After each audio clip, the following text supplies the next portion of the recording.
tanggal 28 Juli saya ditangkap oleh aparat keamanan. Ya, aparat keamanan Ketika meliput unjuk rasa PDI Pro Mega. Saya mendapat kepercayaan menjadi ketua DPC PDI Perjuangan bersama Pak Baktiono sebagai sekretaris dan Pak Taru Sasmito sebagai bendahara. Ya tentu mengejutkan kita semua. Jadi sampai sendiri juga terkejut. Juga terkejut. Nah setelah dapat ini kan nggak ringan, jadi ketua DPC PDI Surabaya nggak ringan. Grogi nggak sampai? Grogi. Ini saya bertanya berandai-andai. Anda boleh jawab, boleh tidak. Iya. Kalau Anda ditunjuk oleh ketua partai tahun 2024 maju sebagai wali kota Surabaya, berani nggak sampai?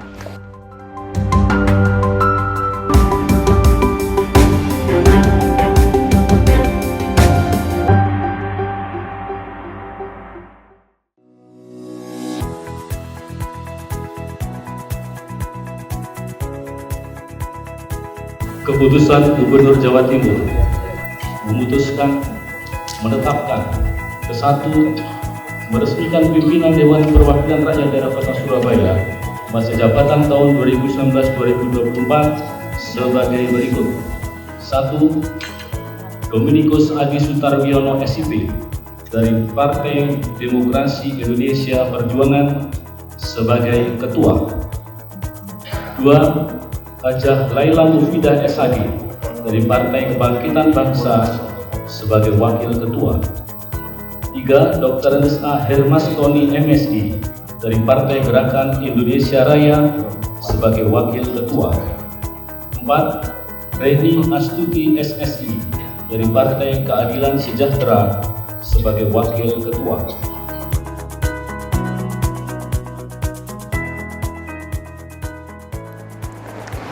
Assalamualaikum warahmatullahi wabarakatuh. Salam damai sejahtera buat kita semua. Om Swastiastu, Namo Buddhaya, dan salam kebajikan. Kembali bersama saya Feby Mahendra, Direktur Pemberitaan Tribun Network, yang juga pemimpin redaksi Harian Surya. Saya sekarang berada di kota Surabaya, tempat tinggal saya. Dan kota ini memang sebelumnya sudah dikenal sebagai kota yang hijau, bersih, dan indah. Dalam kesempatan ini saya akan ngobrol dengan Ketua DPRD Kota Surabaya. Beliau bernama Adi Sutarwiono, akrab dipanggil Cak Awi. Saya bersama beliau sekarang, kita akan ngobrol banyak.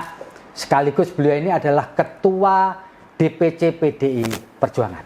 Adi Sutarwiono adalah Ketua DPRD Kota Surabaya periode 2019 hingga 2024. Pria yang akrab disapa Cak Awi ini menjadi Ketua DPRD setelah partainya yakni PDIP memenangi kursi DPRD Surabaya dengan 15 kursi. Pria kelahiran Kota Blitar ini juga dipercaya menjadi Ketua DPC PDIP Surabaya. Semasa kuliah di FISIP UNER, Cak Awi aktif di Badan Perwakilan Mahasiswa.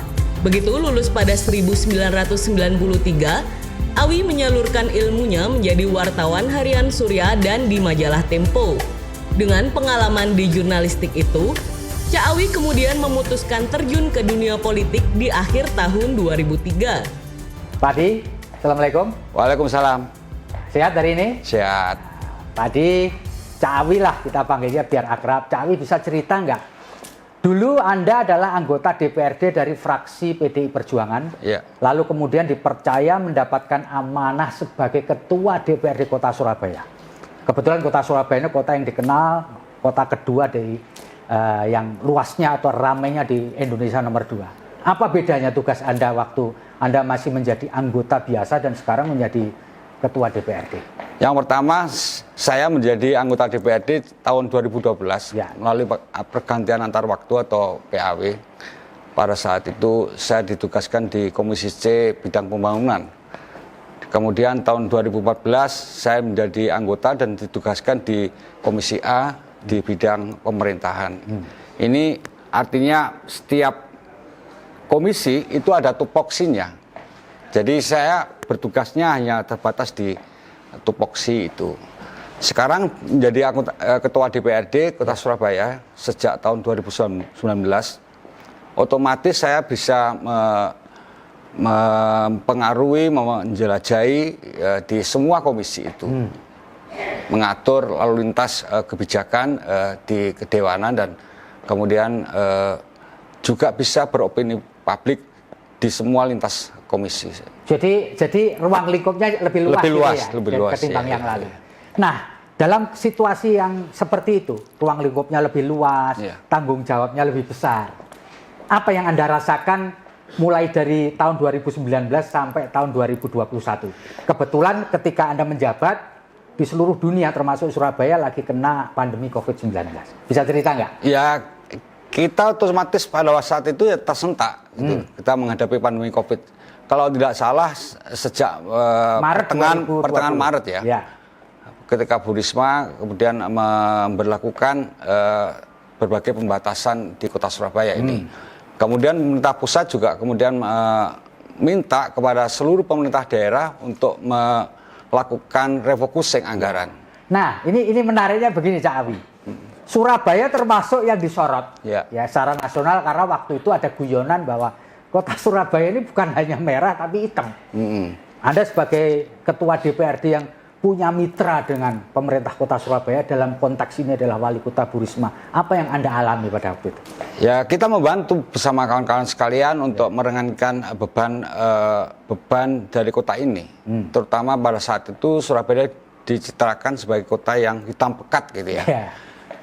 Sekarang hasilnya sudah terlihat, sekarang sudah semakin landai angka COVID-nya, yang positif COVID.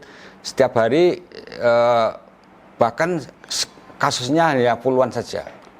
Pada waktu awal-awal pandemi lalu, itu yang Anda lihat, yang Anda rasakan, sehingga kemudian Surabaya menjadi kawasan hitam itu apa sih yang terjadi? Ya, semua tergopoh-gopoh soal itu. Pemerintahnya tergopoh-gopoh, kemudian seluruh aparatur juga tergopoh-gopoh. Karena ini kan masa pandemi yang tidak pernah ada sesuatu yang baru ya. Iya, baru. Ya, belum ada presidennya. Jadi wajar kalau kemudian semuanya jadi bingung, tergopoh-gopoh ya. Bingung dan kemudian banyak masyarakatnya juga panik. Gitu ya. Iya. Jadi waktu itu peran DPRD untuk mensupport pemerintah Kota Surabaya apa waktu itu? Wujudnya apa? Terutama kita pada refocusing anggaran. Refocusing anggaran ya. Sehingga pemerintah kota, Wali Kota Surabaya bersama Wakil Wali Kota bisa leluasa untuk memfokuskan anggaran yang dibutuhkan di masa pandemi COVID-19. Anggaran-anggaran untuk pembangunan fisik semua pada waktu itu dipending dan kemudian dana yang ada diarahkan untuk penanganan pandemi COVID-19. Pada waktu terjadi tingginya COVID pandemi itu, waktu itu, menurut pengetahuan Anda, DPRD ini kompak semua untuk memberikan support kepada pemerintah atau tidak? Ada sebagian yang mengkritik dan saya kira itu wajar. Memang ini lembaga perwakilan rakyat. Lembaga politik ya. Selain membantu pemerintah juga saya kira DPRD juga harus melakukan balancing dengan pemerintah. Pada waktu itu fokus kritiknya apa? Anda masih ingat? Waktu penanganan COVID, persoalan bantuan penanganan COVID, kemudian bantuan ke masyarakat, bantuan sosial dan sebagainya. Nah, pada saat ini meskipun COVID belum kelar ya, itu ada upaya pemerintah sejak 13 Januari 2021 adalah program yang namanya vaksinasi.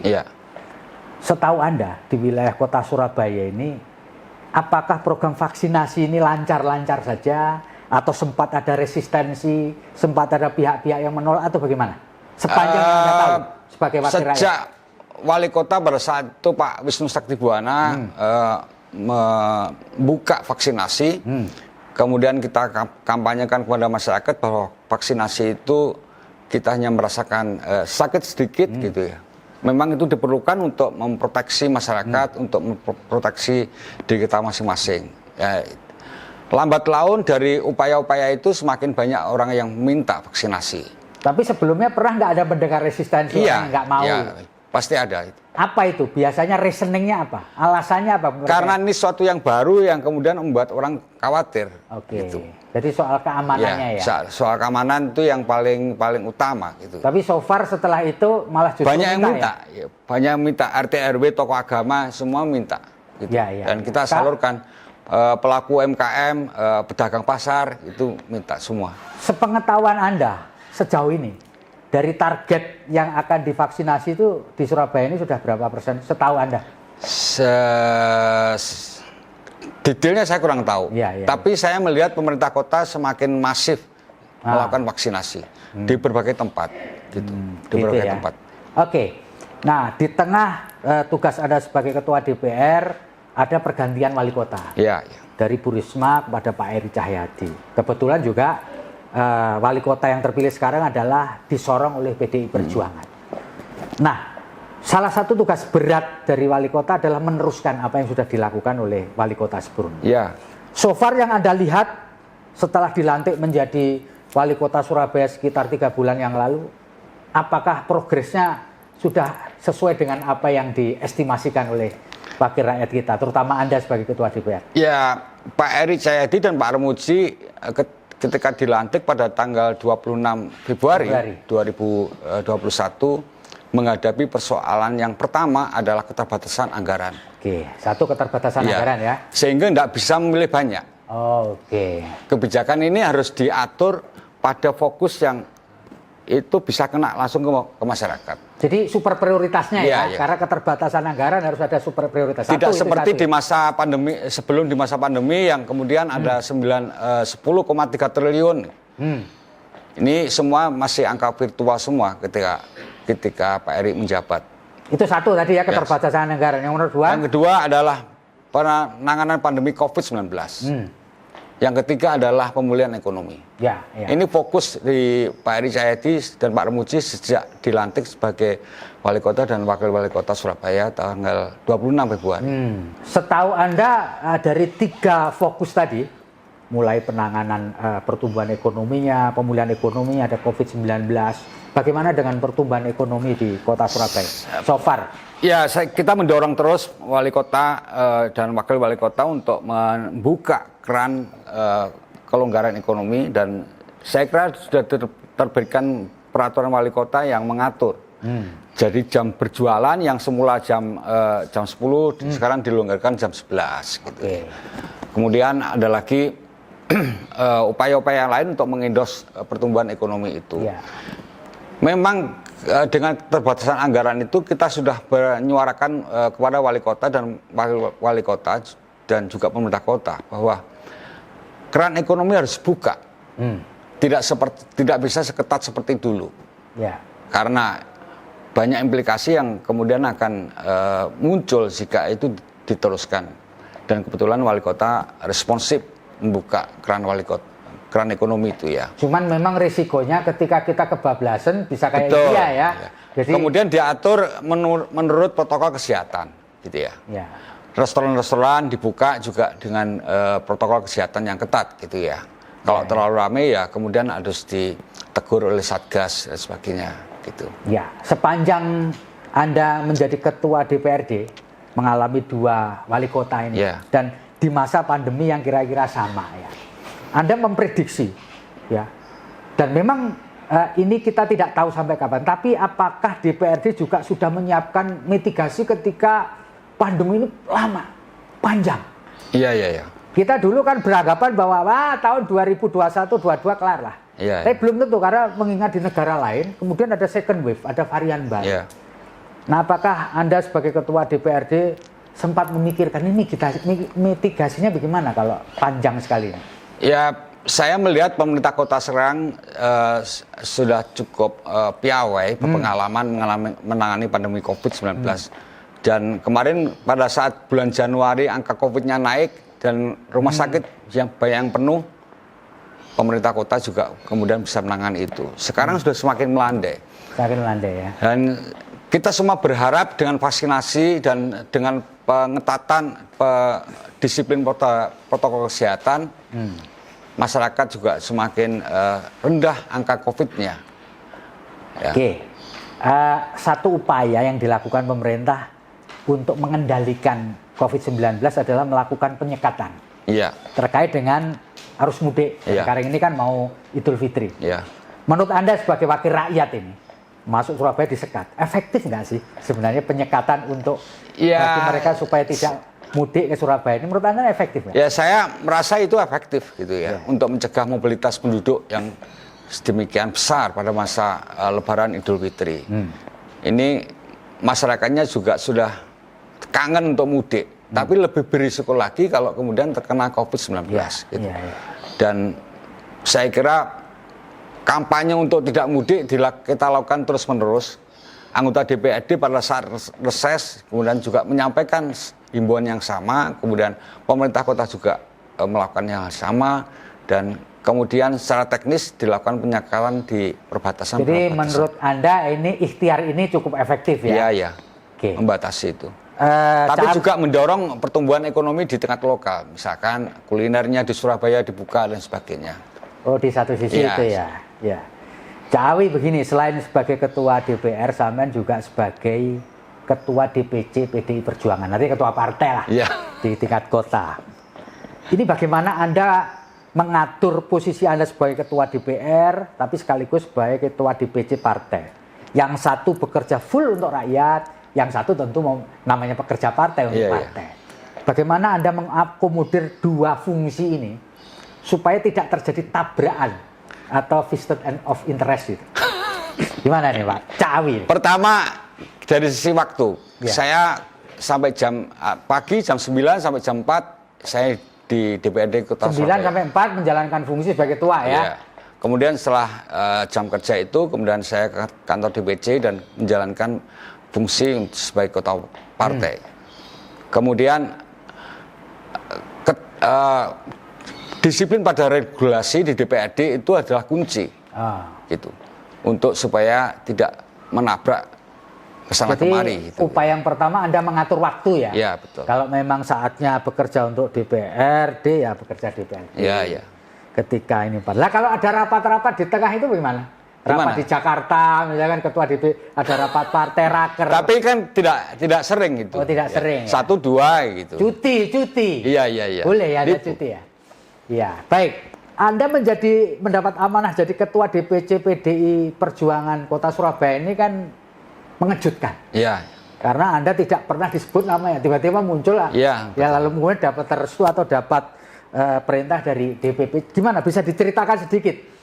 Berarti Anda dipercaya betul oleh ketua. Pada saat itu tanggal 7 Juni ada konferensi cabang PDI Perjuangan Kota Surabaya, kemudian diumumkan yang saya mendapat kepercayaan menjadi ketua DPC PDI Perjuangan bersama Pak Baktiono sebagai sekretaris dan Pak Tarus Sasmito sebagai bendara. Ya tentu mengejutkan kita semua. Jadi sampai sendiri juga terkejut? Juga terkejut. Nah setelah dapat amanah kan nggak ringan jadi ketua DPC PDI Surabaya nggak ringan. Saya kemudian harus. Grogi nggak sampean? Grogi. Ya, ketika dapat perintah ini grogi nggak? Iya. Anak muda kan sampean kan masih muda kan? Iya. Grogi, sempat grogi. Saya kemudian bersama teman-teman membentuk teamwork untuk menjalankan tugas kepartaian ini, membentuk kepengurusan DPC dan kemudian menjalankan sesuai dengan target-target organisasi. Dan sekarang menurut saya setelah lewat 1,5 tahun kami bisa bekerja dengan baik. Kami bisa menangkan pilkada Kota Surabaya. Memenangkan dahsyat berarti kan sebagai ketua DPC. Semua pihak saya kira. Semua pihak, bukan hanya sampean ya. Bukan, ya. Cak Awi, seberapa dekat sih sampean sama Ibu Megawati Soekarno Putri sebagai ketua umum DPP PDI Perjuangan? Seberapa dekat nih? Tentu semua kader PDI Perjuangan merasa dekat. Dekat secara ideologis dengan Ibu Mega. Nah, kalau sampean sendiri? Ya, saya hanya melihat dari televisi ya. Anda punya jalur khusus kepada Bu Mega? Enggak ya. Enggak.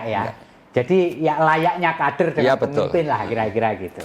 Saya berterima kasih dipercaya menjadi ketua DPC PDI Perjuangan Kota Surabaya yang tentu ini adalah pengalaman yang berharga bagi saya. Oke. Cak Awi, sampai sejak tahun 2019 dipilih mendapat amanah sebagai ketua DPRD. Saya mau tanya, enaknya apa jadi ketua DPRD Surabaya? Enggak enaknya apa? Bisa cerita nggak? Pasti ada itu. Ya enaknya menurut saya bisa mengawal berbagai kebijakan pemerintah Kota Surabaya. Ya. Suara ketua DPRD dengan suara anggota biasa tentu bobotnya berbeda, gitu. Sehingga saya bisa mendorong untuk perbaikan itu enaknya. kebijakan. Nah, enaknya apa? Semakin banyak orang yang kemudian misalkan mempercayakan persoalan-persoalannya kepada saya, misalkan anak sekolah, orang sakit, pembangunan dan sebagainya. Jadi maksudnya waktu Anda untuk orang lain lebih banyak. Lebih banyak. Ya. Lebih banyak. Cak Awi, Anda adalah tokoh muda, tentu orang kepingin tahu, pembaca kita kepingin tahu. Riwayat hidup Anda mulai dari Anda kecil sampai pada pencapaian sebagai ketua DPRD itu Anda bisa cerita nggak? Anda lahir di mana, Iya. SD-nya di mana, SMP di mana, kuliah di mana, terus karir Anda setelah itu apa? Silakan. Saya lahir di Blitar tanggal 4 Agustus 1968. Jadi setelah pergantian rezim di Indonesia. SD-nya di mana? Kemudian SD-nya di Blitar, saya SD apa itu? Coba SD Karangsari 2. Nah, SD Karangsari 2, Kota Blitar. Ya, Kota. Lanjut. Kemudian ke SMP Negeri 1 Blitar dan SMA Negeri 1 Blitar dan kuliah di Ilmu Politik Universitas Erlangga. Nah, setelah itu? Kemudian saya bekerja sebagai wartawan Surya. Kemudian perkenalan saya dengan gerakan PDI Pro Mega pada saat itu saya tugaskan oleh kantor untuk meliput unjuk rasa demonstrasi dari para pendukung PDI Pro Mega pada saat itu ya. Kemudian saya kenal dengan Pak Cip, dengan Mas Bambang Deha, dengan tokoh-tokoh di PDI Pro Mega itu. Selanjutnya karir Anda? Kemudian saya pindah ke wartawan Tempo. Kemudian tahun 2003 saya masuk PDI Perjuangan yang mengajak Mas Bambang Deha pada saat itu. Mas Bambang Deha pada waktu itu sebagai apa? Wali kota. Oh, Wali Kota Surabaya mengajak Anda masuk sebagai kader PDI Perjuangan. Lalu pengurus juga, bukan? Bukan, belum. Kader biasa. Iya. Saya saat itu diajak masuk dan kemudian saya jadi calon legislatif tahun 2004 pemilu dan nomor alas sepatu. Jadi tahun 2004. Terus selanjutnya? Jadi saya mulai dari bawah itu. Kemudian saya membantu PDI Perjuangan sebagai dalam pemenangan Pilpres, pemilu legislatif pada saat itu 2004. 2005 membantu Mas Bambang Deha saat Pilkada Surabaya. Jadi pada waktu membantu Pilpres, membantu Pileg itu Anda di DPC berposisi sebagai baru tahun 2005 tahun 2005 saya menjadi pengurus DPC. Dalam konteks ini apa? Jadi saya pada waktu itu dipercaya di bidang wakil ketua DPC PDI Perjuangan bidang Infocom. Oh, Infocom, informasi dan komunikasi. Yang dekat dengan wartawan ya. Profesi saya, wartawan. Oke, baik. Nah, setelah itu Anda mulai masuk sebagai anggota DPRD Kota Surabaya kapan? Tahun 2012. Oke. Waktu itu sebagai pergantian antar waktu ya. Ya, karena anggota dewan yang di atas saya meninggal dunia. Oke. Sepanjang Anda menggeluti karir Anda mulai dari wartawan sampai kepada ketua DPRD. Yang paling berkesan buat Anda berprofesi sebagai apa? Yang nancep berprofesi. Jadi kan Anda pernah jadi wartawan, jadi politisi, ya kan? Lalu kemudian menjadi dua-duanya nancep. Jadi wartawan nancep karena kan sampai sekarang saya masih kadang-kadang menulis gitu ya. Menulis rilis, menulis artikel opini dan sebagainya. Nah, sebagai wartawan, pengalaman apa yang paling Anda berkesan yang sampai sekarang nggak lupa ketika Anda menjadi profesi jadi wartawan, baik jadi wartawan Surya maupun wartawan Tempo? Ya. Yang nggak pernah lupa, waktu menjadi wartawan saya berkesempatan untuk bergaul, bertemu, mewawancarai dengan berbagai tokoh besar dan kemudian saya banyak belajar dari mereka. Dari antara jadi wartawan itu peristiwa apa atau momentum apa yang tidak pernah Anda bisa lupakan? Ya, tanggal 28 Juli saya ditangkap oleh aparat keamanan. Ketika meliput unjuk rasa PDI Pro Mega. Oh, itu ya peristiwa Anda ditangkap oleh saya dibawa ke tangsi militer dan kemudian saya diinterogasi. Ya, diinterogasi. Itu yang peristiwanya. Ketika Anda menjadi politisi, apa yang melekat dan tidak bisa Anda lupakan? Itu tadi udah di wartawan tuh, Anda pernah ditangkap aparat keamanan ketika meliput sebuah aktivitas politik Pro Mega di Surabaya. Pada awalnya saya menjadi politisi, saya belajar membuka diri. Jadi saya dikunjungi oleh berbagai orang dari berbagai kalangan di rumah saya dan menjadi tempat untuk ya mengadu. Dan lambat laun kemudian saya belajar untuk mengartikulasikan mereka. Belum menjadi anggota DPRD ya. Belum ya. Belum ya. Masih menjadi politisi kader ya. Kemudian saya tahun 2004 juga nyalek, kemudian pada waktu itu masih nomor urut. Ya. Kemudian 2009 saya maju calon legislatif lagi, kemudian harus pasang gambar di berbagai sudut kota dan kemudian itulah yang membuat saya semakin confidence gitu ya. Gitu. Jadi itu ya yang pengalamannya. Jadi semua orang pasti punya ingin melakukan pencapaian tertentu. Ya, Anda masih muda.